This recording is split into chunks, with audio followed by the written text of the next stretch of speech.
তোমালোকে যদি 2026 বৰ্ষৰ BEd এন্ট্ৰেন্স দিম বুলি ভাবিছা তেতিয়াহ'লে তাৰ কাৰণে প্ৰস্তুতি চলাবলৈ আৰম্ভ হৈ গৈছে কিয়নো যদি তোমালোকে ইতিয়াৰ পৰাই প্ৰিপাৰেচন নকৰা তেতিয়াহ'লে এবাৰ গুছি যোৱা মানে তোমালোকে নেক্সট আকৌ অহা বছৰলৈ ৱেট কৰিব লাগিব গতিকে এই ক্ষেত্ৰত তোমালোকৰ হাতত যদি বৰ্তমান সময়ত কওঁ যে আমি গুৱাহাটী ইউনিভাৰ্চিটিৰ যে BEd এন্ট্ৰেন্স হয় তাৰপিছত ডিব্ৰুগড় ইউনিভাৰ্চিটিৰ যে BEd এন্ট্ৰেন্স বা তেজপুৰ ইউনিভাৰ্চিটিৰ যে BEd এন্ট্ৰেন্স তাৰ কাৰণে তোমালোকে প্ৰস্তুতি চলাব পাৰা ঠিক আছে সেই তিনিখন ইউনিভাৰ্চিটিতে এতিয়া লাহে লাহে জুন জুলাই আগষ্টলৈ তোমালোকে এন্ট্ৰেন্সসমূহ আহিবলৈ ধৰিব এই ক্ষেত্ৰত তোমালোকৰ মনলৈ প্ৰশ্ন আহিব পাৰে যে তিনিখন ইউনিভাৰ্চিটি সিলেবাছ বেলেগ বেলেগ হ'ব গতিকে সেইসমূহ একেলগতে পঢ়া বা তাক আমি সম্পূৰ্ণ কমপ্লিট কৰাত কিছু অসুবিধাৰ সৃষ্টি হ'ব পাৰে এই ক্ষেত্ৰত তোমালোকৰ হাতত এটা অপচন আছে যে তিনিখন সিলেবাছৰ মোষ্ট কমন থিংছখিনি তোমালোকে যিখিনি কমন বিষয় হয় সেই কমন বিষয়খিনি তোমালোকে বাছি উলিয়াব লাগিব নহয়নে তেতিয়া তোমালোকে ইমান চিন্তা কৰিব নালাগে যে আমি তিনিখন সিলেবাছ কেনেধৰণে কমপ্লিট কৰিম হয়নে নহয় গতিকে এই ক্ষেত্ৰত তোমালোকে জিউৰ সিলেবাছ ডিউৰ সিলেবাছ আৰু টিউৰ যি সিলেবাছ আছে সেই তিনিখন সিলেবাছ তোমালোকে ল'বা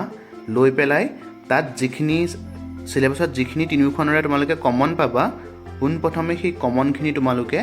বাছি উলিয়াব লাগিব তেতিয়া তোমালোকে প্ৰিপাৰেচন কৰিবলৈ অতি সুবিধা হ'ব এতিয়া যদি তোমালোকে এই ডায়াগ্ৰামটোৰ জৰিয়তে যদি তোমালোকক মই দেখাবলৈ যাওঁ এই মাজৰখিনি হৈছে কি হ'ব আমাৰ কোৰ ফাউণ্ডেশ্যন মানে তিনিওটাতে তোমালোকে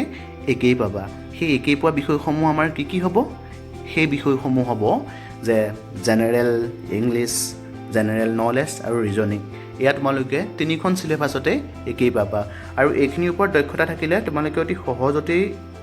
এন্ট্ৰেন্সটো কি কৰিব পাৰিবা ক্লিয়াৰ কৰিব পাৰিবা এই তিনিটাৰ ওপৰত তোমালোকৰ কোৰ নলেজটো থাকিলে অতি সহজেই তোমালোকৰ কাৰণে এই এন্ট্ৰেন্সসমূহ ক্লিয়াৰ কৰাত সুবিধা হ'ব এতিয়া যদি আমি চাওঁ জিউ বিএডত তোমালোক এটা শুদ্ধ হ'লে 4 নম্বৰ ভুল হ'লে -1 ডিউত আকৌ 70 আহে 30 কি হয় একাডেমিক্সৰ পৰা যায় টিউৰ আকৌ হাই পেনাল্টি এটা ভুল হ'লে কি হ'ব -0.25 কৈ যাব হয়নে নহয় গতিকে তাত 100টা কি আহিব MCQ আহিব টিউৰ কথা যদি মই ক'বলৈ যাওঁ গতিকে তোমালোকে সেই তেনেধৰণে চাই পেলাই কি হ'ব লাগিব তোমালোকে প্ৰিপাৰেচনটো কৰিব লাগিব গুৱাহাটী ইউনিভাৰ্চিটিৰ কাৰণে যেহেতু তাত তোমালোকৰ 400 মাৰ্কৰ কাৰণে আহিব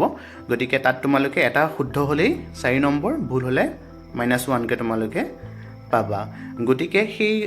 নিয়মখিনি তোমালোকে চাই লৈ সুন্দৰভাৱে তোমালোকে পঢ়া আৰম্ভ কৰিব পাৰা এতিয়া আমি যদি ডিব্ৰুগড় ইউনিভাৰ্চিটিৰ কথা যেতিয়া কৈছিলোঁ ডিব্ৰুগড় ইউনিভাৰ্চিটি কি পাইছিলোঁ যে তাত 70 মাৰ্ক ক'ৰ পৰা আহে এণ্ট্ৰেন্সৰ পৰা আহিব আৰু বাকী যি 30 মাৰ্ক হ'ব সেই 30 মাৰ্ক কিহৰ পৰা হ'ব যে তোমালোকৰ যিটো একাডেমিক পাৰফৰ্মেঞ্চ সেই পাৰফৰ্মেঞ্চখিনি মিলাই পেলাই কি হ'ব যে তোমালোকৰ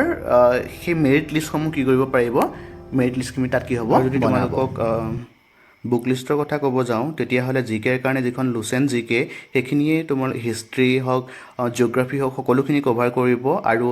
যে মনোহৰ ফান্দি ছাৰৰ যিখন জেনেৰেল নলেজ আছে সেই দুখন ইউজ কৰিব পাৰা লগতে RS ৰিজনিঙৰ কাৰণে RS আগৰৱালৰ যিখন বুক আছে সেই বুকখন তোমালোকে ব্যৱহাৰ কৰিব পাৰা কিন্তু সেইটো তোমালোকৰ নিজৰ লগত কথা কোনখিনি ব্যৱহাৰ কৰিলে তোমালোকে বেছি কমফৰ্টেবল হ'বা বা বেছিকৈ জানিব পাৰিবা বহুত বুক কিনিব নালাগে নিৰ্দিষ্ট কেইখনমান কিনিবা যিখন কিনা তাক ভালকৈ পঢ়িবা ঠিক আছে বা ভালকৈ বস্তুখিনি প্ৰেক্টিছ কৰিবা প্ৰিভিয়াছ ইয়েৰৰ কুৱেশ্যনসমূহ চালে তোমালোকে ভালকৈ প্ৰিপাৰেশ্যন কৰিব পাৰিবা লগতে পেডাগগী সেইখিনিও তোমালোকে ভালকৈ চাব লাগিব হয়নে নহয় এডুকেশ্যনেল পেডাগগী তোমালোকে বিভিন্ন বুক আছে যে আৰিহান্তৰ আছে বা বিভিন্ন বুকসমূহ আছে সেইসমূহ তোমালোকে